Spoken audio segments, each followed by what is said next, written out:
Hey my beauties, मैं कर रही हूँ यूट्यूब के लिए अपना पहला ट्यूटोरियल शूट। और सॉरी गाइस, मैं इसमें बेस का स्टेप जो है वो कवर करना भूल गई और कंटोरिंग वाले पार्ट से स्टार्ट कर रही हूँ। सो बेस अप्लाई करने के बाद मैंने मॉडल के फेस पे कंटोर स्टार्ट कर दिया है। एंड कंटोरिंग जब भी आप करते हैं ना, हमेशा नीचे से ऊपर को ब्लेंड करें। आप किसी से भी ब्लेंड कर सकते हैं, अपना ब्रश से कर सकते हैं या फिर आप ब्यूटी ब्लेंडर से कर लें, सारे सेम ही काम करते हैं। लेकिन यस, आपकी टेक्निक जो है वो बढ़िया होनी चाहिए। कंटोरिंग हमेशा नीचे से लेके ऊपर की साइड को आप ब्लेंड करें ताकि फेस जो है वो ज़्यादा लिफ्टेड दिखे। उसके बाद मैं यहाँ पे कंसील कर रही हूँ। कंसीलिंग के लिए मैं तो हमेशा कंसीलर ही अप्लाई करती हूँ, बट इस बार मैंने क्रायोलॉन का बेस लिया है और मैं उससे जो है वो concealer apply as a concealer उसको अप्लाई कर रही हूँ।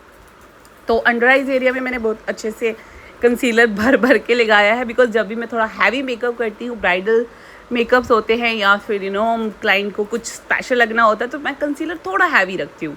सो कंसीलर लगाते टाइम जब भी आप कंसीलर लगाते हैं तो एक बात का ध्यान जरूर रखें। कई बार बहुत हम डॉटेड में कंसीलर लगाते हैं, तो कंसीलर हमेशा जोड़ के लगाएं, बिकॉज कुछ पार्ट जो है नहीं तो वो रह जाता है और उसकी वजह से आपका कंसीलर जो है वो फ्लॉलेस नहीं लगता। ओके, तो मैंने मॉडल के फेस पे इस टाइम कंसीलर जो है वो प्रॉपरली अप्लाई कर लिया है। कंसीलर जब भी आप लें या फिर क्लाइंट के फेस पे अप्लाई करें, हमेशा उससे 2 शेड लाइटर यूज़ करें, बिकॉज जब कंसीलर का काम है फेस को ब्राइटन अप करना, फीचर्स को और ज़्यादा शार्प दिखाना, है ना। तो कंटोरिंग और कंसीलिंग का काम है फीचर्स को हाईलाइट करना, क्योंकि मेकअप इज़ नॉट अबाउट कि आप बेस लगा रहे हैं एंड सिर्फ एक बस मेकअप करके दे रहे हैं, नहीं। कंटोरिंग एंड हाईलाइटिंग का मतलब है कि आप फीचर्स को शार्प दिखाएं क्लाइंट के। जब फीचर शार्प लगते हैं तो ऑटोमेटिकली फेस जो है वो बहुत सुंदर निकल के आता है। ओके, सो इसके बाद मैं लगा रही हूँ ब्लशर। नार्स का ब्लशर लगाया है मैंने। एंड गाइस, एक छोटा सा टिप है, जब भी आप ब्लशर और कंसीलर लगाएं, आप उसको थोड़ी देर के लिए क्लाइंट की स्किन के ऊपर अप्लाई करके छोड़ दें। और मैं एटलीस्ट 10 मिनट का गैप लेती हूँ और उन 10 मिनट में प्रॉपरली उसको ड्राई करती हूँ फ़ैन से, बिकॉज़ क्लाइंट की हमेशा रिक्वायरमेंट रहती है कि हमारा फंक्शन, अगर मैं 10-12 घंटे कोई प्रोफेशनल मेकअप करवा रही हूँ तो वो मेकअप जो है वो टिका रहे स्किन के ऊपर। तो उसके लिए टेक्निक्स जो है और टाइमिंग जो है आपके प्रोडक्ट को अप्लाई करने की, वो बहुत ज़्यादा मैटर करती है। सो अब मैं फाइनल स्टेप में पूरे फेस को लॉक कर रही हूँ। पूरे फेस को तो मैं लॉक करती हूँ, बट समटाइम मैं जो फोरहेड है मैं उसको रहने देती हूँ, बिकॉज जब हम आई मेकअप करते हैं तो हमारे हैंड्स जो है ना वो फोरहेड पे लगते, फिंगर्स लगती ही लगती हैं, तो उसकी वजह से फोरहेड का बेस जो है वो ख़राब होता है। सो मैं अंडर आइज एरिया और चिन, बाकी के सारे पार्ट्स को लॉकिंग कर लेती हूँ, बट मैं फोरहेड एरिया को छोड़ देती हूँ। वो मैं आफ्टर जब सारा आई मेकअप हो जाता है उसके बाद मैं लॉक करती हूँ। ऑलराइट, सो यहाँ पे मैं गाइस यूज़ कर रही हूँ हुडा ब्यूटी का कपकेक। और ये स्टेप में आपको बहुत ध्यान रखना पड़ता है, बिकॉज क्रैक्स जो होते हैं ना अंडर आइज एरिया में और चिन के अराउंड, बहुत जल्दी क्रैक्स बन जाते हैं। सो इसको थोड़ा सा ध्यान से आपको अप्लाई करना पड़ता है, सॉफ्ट हैंड के साथ आप अप्लाई। तो इस तरीके का एक हैंड फैन जो है वो आपकी वैनिटी में ज़रूर होना चाहिए, बिकॉज ड्राई करना बहुत ज़रूरी है। अभी जैसे समर्स हैं, है ना, तो मेकअप जो है जल्दी स्वेटी ना होए, जो ड्रैग प्रूफ उसको बोलते हैं। बस टेक्निक्स है और कुछ प्रोडक्ट्स हैं जो काम करते हैं। तो इस तरीके का फ़ैन जो आपकी वैनिटी में होना बहुत ज़रूरी है, और इसको अच्छे से ड्राई करें, थोड़ा टाइम लगाएं ज़रा बेस पे।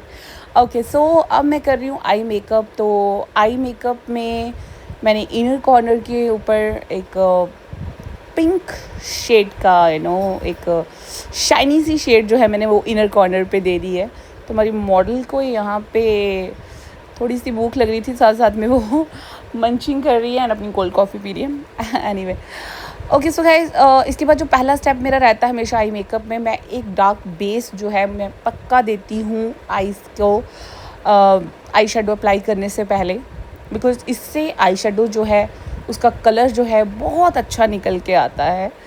तो जब भी आप अपना आई मेकअप शुरू करते हैं ना, तो आप इस तरीके का कोई भी किसी भी काजल से या फिर अपनी किसी डार्क पेंसिल से, इस तरीके का बेस जो है वो अपनी आई शेडो के नीचे पक्का दें।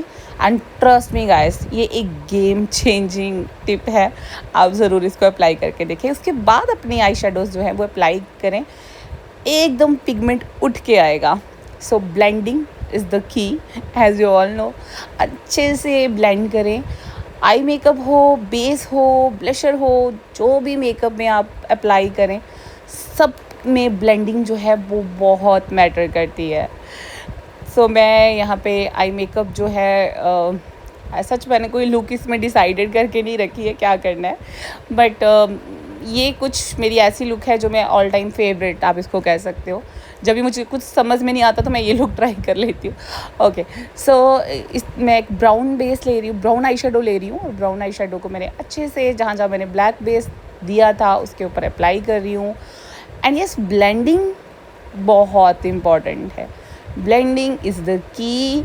आपका आई मेकअप जो है तभी सुंदर लगेगा अगर आपकी ब्लेंडिंग अच्छी होगी। दूसरा, आपका जो कलर है, ये देखिए मैंने आपको बताया था ना किस तरीके से आप अगर एक डार्क बेस के ऊपर अपनी आई शेडो लगाएंगे तो आपका कलर जो है वो बिल्कुल पॉपअप होके आएगा। मेरे स्टूडेंट भी अक्सर ये क्वेश्चन पूछते हैं कि मैम हमारे जो कलर्स होते हैं ना, जब हम लोग वीडियोस बनाते हैं ना, उसमें उठ के नहीं आते। सो यही टेक्निक्स, छोटी छोटी सी टेक्निक्स होती हैं, लेकिन मेकअप की गेम चेंज कर देती हैं। आप देखिए जो शेड मैंने लगाया था कितना प्रॉपरली वो शेड पूरा उठ के आ रहा है, राइट।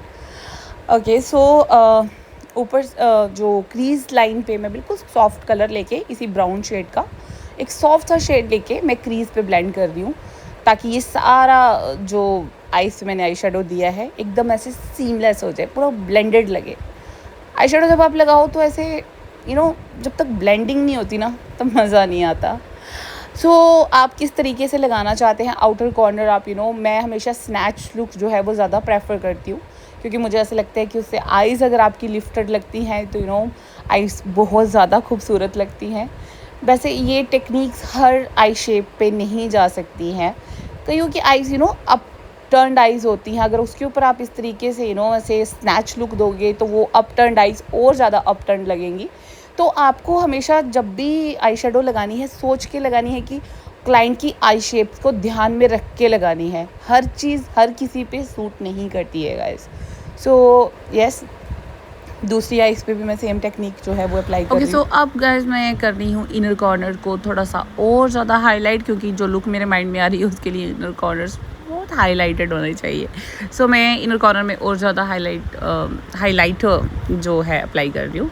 एंड यहाँ पे मैंने आईलिड के ऊपर पिगमेंटेड आई शेडो जो है वो अप्लाई की है।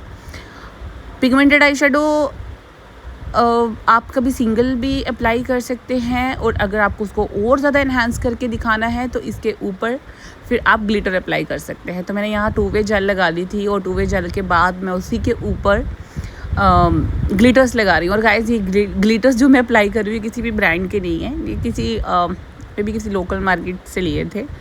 और but just look at the shine, कितने प्यारे लग रहे हैं ना। बट सिर्फ अप्लाई करने का तरीका होता है। मेकअप आप ज़रूरी नहीं है हर एक ब्रांड के साथ ही कर सकते हैं। अगर अच्छे ब्रांड है तो मेकअप बहुत अच्छा होगा। आप बहुत लोकल चीज़ों के साथ भी आप बड़ी अच्छी क्रिएटिविटी कर सकते हो, बट टेक्निक्स बहुत मैटर करती है, जैसा कि मैंने पहले भी कहा। उसके बाद मैं अभी आउटर कॉर्नर पे मैं थोड़ा और डार्कर कलर का आई शेडो जो है वो दे रही हूँ, बिकॉज मुझे साइड के कॉर्नर्स जो है आईज़ के बहुत ज़्यादा शार्प चाहिए, तो मैं लिटिल मोर डार्कर शेड जो है उसके ऊपर अप्लाई कर रही हूँ। ओके, सो अच्छे से एक ब्लेंडिंग ब्रश से मैंने जितने भी शेड्स लगाए थे उनको प्रॉपरली ब्लेंड कर लिया है। सो गाइस मुझे पक्का बताइए कमेंट में कि ये कैसा लग रहा है ये आई मेकअप। थोड़ा सा इसको किसी और कलर का टच देने के लिए मैं लिटिल सा ऑलिव ग्रीन कलर का शेड जो है वो आउटर कॉर्नर में मैंने अप्लाई कर लिया। और अब इसके बाद ही मेरा फेवरेट स्टेप, डरना नहीं है देख के, ये टाइट लाइनिंग कर रहे हैं हम लोग। बिकॉज़ टाइट लाइनिंग से क्या होता है कि आईज़ जो है वो बहुत शार्प लगना शुरू हो जाती हैं, और ध्यान से करना है इसको कि क्लाइंट की आईज़ में ना लग जाए। थोड़ी सी प्रैक्टिस इसके लिए बहुत ज़रूरी है। आप अपनी आइज़ पे पहले प्रैक्टिस करके देखिए, उसके बाद ही आप क्लाइंट की आइज़ पे ये वाला स्टेप करना। बिकॉज शुरू में कई बार हमारे स्टूडेंट भी ब्रश जो है वो क्लाइंट की आइज़ को लगा देते हैं। सो यस, इसमें थोड़ा सा ध्यान रख के आपने इसको प्रैक्टिस करना है। ओके सो गाइज, इसके बाद मैं ये ओसी ग्लो का आईलाइनर पेंसिल, काजल पेंसिल आप इसको कह सकते हैं। काजल पेंसिल ली है मैंने ओसी ग्लो की, और उसी से मैंने बेसिकली एक लाइनर का शेड जो है वो दिया है, और इसको मैं अच्छे से ब्लेंड करूँगी पेंसिल ब्रश से। क्योंकि जो लाइनर लुक्स होते हैं ना आजकल, मुझे वो थोड़ा सा आउट ऑफ ट्रेंड लगते हैं। सो इसलिए मैं स्मज लाइनर लुक जो है वो देती हूँ। सिंपल लाइनर लगाना मुझे लगता है थोड़ा सा आउट ऑफ फैशन है आजकल। सो आप भी ये ट्राई करें कि स्मज लाइनर लुक जो है वो क्रिएट किया कीजिए। और स्मज लाइनर लुक के लिए हमेशा कोई अच्छी सी कोल पेंसिल लेके उसी के साथ आप उसको अच्छे से पेंसिल ब्रश से स्मज करके फिर अप्लाई करें। एंड उसके ऊपर आप थोड़ा सा आई शेडो उसी कलर का डार्क शेड का लगा के उसको लॉक पक्का कर दें, बिकॉज वो ऊपर आपकी आईलिड पे ना जाए। ओके सो वैसे कैसी लग रही है आइस? प्यारी लग रही है ना? ओके सो इसके बाद कर रही हूँ मैं मस्कारा। सो गाइस, मस्कारा के लिए जो है आपका जो मस्कारा ब्रश है वो बहुत ज़्यादा मैटर करता है, बहुत ज़्यादा। तो मैं ये फेरा रोशी का मस्कारा जो है वो यूज़ कर रही हूँ, और मैं इनर जो लैशेस होती है ना, लोअर लैशेस जो होती हैं, उनके ऊपर ज़्यादा वर्क करती हूँ। बिकॉज़ ऊपर तो हम लोग दूसरी लैशेस लगाते हैं और वैसे ही हैवी हो जाती है, बट जो लोअर लैश होती है उसके ऊपर आपको थोड़ा सा फोकस जो है वो ज़्यादा रखना पड़ता है, ताकि लोअर लैशेस जो है वो भी उठ के आए। और इस लुक में आगे आप देखिए मॉडल की लोअर लैशेस इतनी ब्यूटीफुल लगेंगी ना। और इस वीडियो में ये जो लैशेस मैंने अप्लाई करी हैं, ये लैशेस, ओहो अच्छा पहले ये देख लेते close-up, get the close-up guys. देखो सिर्फ मस्कारा लगाया, अभी तो कुछ हमने लैशेस नहीं लगाई है। एंड मुझे लगता है अगर लैशेस ना भी लगाए जाए तो भी वाओ बहुत प्रीटी लग रही है ना। देखो मैंने लोअर लैशेस का क्लोज़अप इसमें लगाया, बिकॉज देखो ब्रश कितना ज़्यादा मैटर करता है। लग रहा है ना जैसे नीचे भी लोअर लैशेस भी लगाई गई हैं फेक वाली, बट नहीं, ये मस्कारा का कमाल है। आपका मस्कारा का ब्रश जो है, जो बैंड आप ऊपर यूज़ कर रहे हैं, ऊपर की लैशेस के लिए आप एक बड़ा बैंड यूज़ कर सकते हैं, लेकिन लोअर लैशेस के लिए आपको बहुत ही पतला थिन सा बैंड जो है वो यूज़ करना चाहिए, बिकॉज प्रॉपर डेप्थ जो है वो आईज में मिले। एंड कंप्लीट आई मेकअप कैसा लग रहा है गाइस, पक्का हमें कमेंट करके बताइएगा। ओके सो गाइज, लैश ग्लू जो है वो बहुत मैटर करती है। तो लैश ग्लू हमेशा अच्छी वाली ही क्लाइंट को लगाएं, बिकॉज कभी भी इवेंट में कभी भी क्लाइंट की लैश जो है वो निकलनी नहीं चाहिए, बिकॉज ये एक बहुत बड़ा डिज़ास्टर हो जाता है। तो अगर लैशेस नॉर्मल भी आप यूज़ कर रहे हैं तो चलेगा, बट जो लैश ग्लू है वो हमेशा किसी अच्छे से ब्रांड की होनी चाहिए। और जो मैं यहाँ पे यूज़ करी हूँ ये लैशअप की लैशेस हैं, तो आप किसी भी ब्रांड की ले सकते हैं। एंड यस, लैश लगाने से पहले हमेशा लैश को अच्छे से कर्ल ज़रूर कर लें। और ग्लू जो है मेक श्योर कि आप inner corner and outer corner में बहुत अच्छे से ग्लू लगाएं, बिकॉज लैश हमेशा जब निकलती है ना तो साइड से बड़ी जल्दी निकल जाती है। तो यहाँ पे हमने हमारी मॉडल को जो है दोनों लैशेस जो है वो अप्लाई कर दी हैं। वैसे जब लैश आप अप्लाई करते हैं ना, यहाँ पे उन्होंने आईज़ जो है क्लोज़ कर दी है मॉडल ने, नहीं तो मैं जब भी लैशेस लगाती हूँ ना, मैं क्लाइंट को बोलती हूँ आप नीचे देखो, देखिए जैसे ये दोनों चिपक गई ना दोनों लैशेस। तो ऑलवेज जब आप लैशेस अप्लाई करवाएं तो क्लाइंट को बोलें कि आप नीचे देखो। तो मैं शायद भूल गई थी, बिकॉज ट्यूटोरियल के चक्कर में मुझे याद भूल गया कि मैं उनको बोलूँ कि आप प्लीज़ नीचे देखिए। ओके सो गाइस, यहाँ पे मैंने लैशेस जो है अप्लाई कर ली है, एंड बहुत प्यारी लग रही हैं आईज़ उनकी। Already she has very beautiful eyes. So guys जो शेड मैंने ऊपर लगाई थी उसी के बहुत ही लाइटर सा शेड जो है वो मैं अंडर आइज एरिया में लगा रही हूँ, बिकॉज लुक जो है वो पूरी कंप्लीट हो जाए।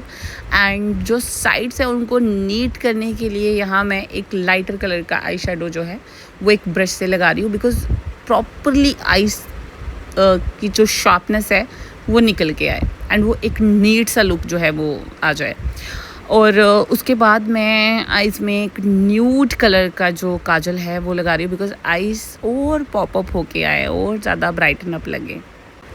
वाइट काजल जो है आंखों को बहुत ही अजीब दिखाते हैं समटाइम, तो आप हमेशा वाइट के बजाय आप न्यूड जो काजल है वो परचेज़ कीजिए और वो लगाया कीजिए, बिकॉज न्यूड काजल बहुत ओवर अपनी कलर नहीं देते हैं आइज़ पे।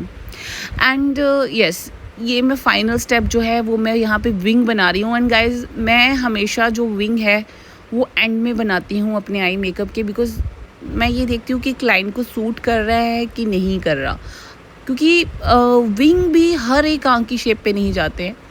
तो ये प्रॉपरली जब मेरा आई मेकअप कंप्लीट हो जाता है उसके बाद मैं देख के लगाती हूँ कि मुझे आईलाइनर से विंग बनाना है कि नहीं बनाना। सो मैं हमेशा विंग जो है वो एंड में बनाती हूँ और दोबारा जितनी मैंने आईलैशेस जो लगाई हैं उसके पूरे बैंड को मैं प्रॉपर काजल से जो है वो कवर कर देती हूँ। एंड इसके बाद आईब्रो को थोड़ी सी रीफिलिंग कर रही हूँ। और यस ब्लशर एक बार फिर से मैं क्लाइंट के फेस पे री अप्लाई पक्का करती हूँ, क्योंकि ब्लशर जो है बहुत जल्दी ऑक्सीडाइज हो जाता है, तो मैंने थोड़ा सा री अप्लाई कर दिया। एंड फाइनली अभी मैं आउटलाइनर से लिप्स को जो है आउटलाइन कर रही हूँ। और ये मैं शैम्बोर की पेंसिल जो है लिप पेंसिल जो है वो यूज़ करूँ, बिकॉज़ ये एक बहुत ही परफेक्ट शेड है हर एक लिप कलर के लिए। बिकॉज़ आप इसके बाद आप कोई सा भी लिप कलर लगाएंगे ना तो वो बहुत ही प्यारा उठ के आता है। तो ये मैं प्रॉपर शेप बना रही हूँ लिप्स की। और इसके बाद एक मेरा बहुत ही फेवरेट लिपस्टिक का शेड है जो मैं अप्लाई करूँगी। एंड यस फिर उसके बाद आप मुझे बताना कि पूरी लुक तो खैर ओवरऑल जो भी है आप मुझे बताना एंड में कैसी लग रही है। बट मुझे एक बार आप लिप शेड पक्का बताना कि आपको लिप शेड कैसा लग रहा है इस लुक के साथ, क्या कॉम्प्लीमेंट कर रहा है। बिकॉज फिर मैं आपको वो शेड जो है परफेक्ट कौन सा शेड मैंने अप्लाई करा है वो शेड का मैं आपको परफेक्ट जो नंबर है वो मैं आपको बताऊंगी। और वो मेरा one of the favourite shade है जो मैं अपनी मैक्सिमम ब्राइड्स पे मॉडल्स पे लगाती हूँ। सी गाइस कैसा लग रहा है ये शेड, जा रहा है इस आई मेकअप के साथ। आई थिंक कॉम्प्लीमेंट कर रहा है ना, बहुत ही प्यारा शेड है ये। और ये एक ऐसा शेड है जो आप मैक्सिमम सभी स्किन टोन के ऊपर चला जाता है। आप सारी ब्राइड्स अपनी सारी पार्टी मेकअप के क्लाइंट सभी आउटफिट के साथ और सभी आई मेकअप के साथ ही कॉम्प्लीमेंट करता है। बहुत ही प्रीटी शेड है ये। अगर आपको पसंद अच्छा लग रहा है तो आप मुझे बता दीजिएगा, मैं आपको इसके साथ आपको जो है इसका नंबर और शेड जो भी है ब्रांड में। ऑलराइट गाइस ये मेरा भी फाइनल स्टेप चल रहा है जिसमें मैं अप्लाई कर रही हूँ हाइलाइटर।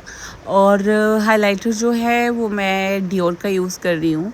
और उसमें मेरे 2-3 हाइलाइटर बेसिकली मिक्स करके यूज़ करती हूँ।